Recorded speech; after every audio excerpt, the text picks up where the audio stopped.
Praise the Lord. எபிரேயர் 11ஆம் அதிகாரம் 1ஆம் வசனத்தில் விசுவாசமானது நம்பப்படுகிறவைகளின் உறுதியும் காணப்படாதவைகளின் நிச்சயமாக இருக்கிறது என்று வாசிக்கிறோம். நம்பப்படுகிறவைகளின் உறுதினா நம்ம நல்லா நம்புறோன்னா அதனுடைய உறுதியும், நம்மளுக்கு சாத்தியமே இல்லாததை நம்ம நம்புகிறோம் பார்த்திங்கன்னா அதுதான் காணப்படாதவைகளே நிச்சயமாக இருக்குது. அதே மாதிரி 11ஆம் அதிகாரத்தில் விசுவாசம் இல்லாமல் தேவனுக்கு பிரியமாக இருப்பது கூடாத காரியம். அதே மாதிரி இன்னொரு இடத்துல வாசிக்கிறோம், விசுவாசமானது நம்முடைய கேடகம், விசுவாசமானது நம்முடைய அரண் என்று வாசிக்கிறோம். நமக்கு ஒரு பெரிய ப்ரொடெக்ஷன் பேரியர் எதுன்னு சொன்னால் அந்த விசுவாசம் தான். நம்ம ஆண்டவருக்கு பிரியமாக இருக்கணும்னு சொன்னால் முதலாவது நம்மளுக்கு விசுவாசம் நம்மளுக்கு இருக்கணும். வேதத்தில் நிறைய பேர் விசுவாசிச்சிருக்கிறாங்க. அதில் ஒரு கொஞ்சம் பேரை மட்டும் இன்றைக்கி பார்க்கலாம். மத்தேயு 9ஆம் அதிகாரம் 1-5 வசனம் வாசிக்கும் போது திமிர்வாத குறித்து பார்க்கலாம். இப்போ திமிர்வாதக்காரனே ஒருத்தவங்க இருக்கிறாங்க. அவங்க 4 பேர் ஆண்டவர்கிட்ட கூட்டிகிட்டு வரும்போது அந்த திமிர்வாதக்காரனை பார்க்கல, கூட்டின்னு அந்த 4 பேருடைய விசுவாசத்தை அவர் கண்டு அந்த திமிர்வாதக்காரனுக்கு சுகத்தை கொடுக்குறாரு. மற்றபடியாக 100க்கு அதிபதி வேலைக்காரனுக்காக வராரு. ஆண்டவர் வேலைக்காரனை பார்க்கல, இந்த 100க்கு அதிபதி விசுவாசத்தோடு வரும்போது அவருடைய விசுவாசத்தை கண்டு ஆண்டவர் அந்த வேலைக்காரனுக்கு சுகத்தை கொடுக்குறாரு. இன்னொன்று, கானானிய ஸ்திரீ தன்னுடைய மகளுக்காக வராங்க ஆண்டவர்கிட்ட. வரும்போது, ஸ்திரீயே உன் விசுவாசம் உனக்கு பெரியது, நீ விசுவாசித்தபடி உனக்கு ஆக கடவுது என்று சொல்றார். அதே போல பிறவி குருடர்கள் 2 பேர் வரும்போது, நான் இதை செய்ய வல்லமை இல்லை என்பதை, வல்லமை உண்டு என்பதை நீங்கள் விசுவாசிக்கிறீங்களான்னு கேட்குறாங்க. ஆமாண்டவரே நாங்கள் விசுவாசிக்கிறோம் சொல்லும்போது அவர்களுடைய விசுவாசத்தை அவர் கண்டு அந்த குருடர்களுக்கு ஆண்டவர் சுகத்தை கொடுக்குறாரு. அதே போல் ஆபிரகாம், ஈசாக்கு, யாக்கோப்பு, யோசப் இவங்களாம் விசுவாசிக்கிறாங்க. அவங்க விசுவாசிக்கிற மாதிரியே அவங்களுக்கு நடக்குது.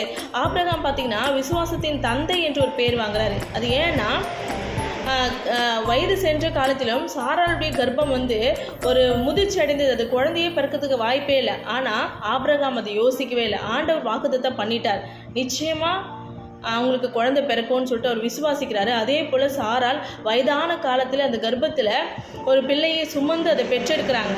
அதே போல் ஈசாக்கு கொஞ்சம் ஏஜ் ஆகும்போது அவரை பலி செலுத்தணும்னு ஆண்டவர் சொல்லும்போது தைரியமாக கூட்டின்னு போயிட்டு நாங்கள் திரும்பி வருவோம், அந்த வேலைக்காரங்கிட்ட நாங்கள் திரும்பி வருவோம்னு சொல்கிறாரு. என்னென்னா ஆண்டவர் தான் கொடுத்தாரு இந்த குழந்தைய, நிச்சயமாக ஆண்டவர் இந்த குழந்தைய வாங்க மாட்டார். அப்படி ஒருவேளை இவர் அந்த குழந்தையை கொன்னாலும் திருப்பி அந்த குழந்தைய உயிரோடு எனக்கு தருவார் அப்படின்ற ஒரு பயங்கரமான விசுவாசம் அவருக்குள்ளே இருக்கிறதுனால தான் அவர் ஆபிரகாம் ஒரு விசுவாசத்தின் தந்தை என்று பேராரு.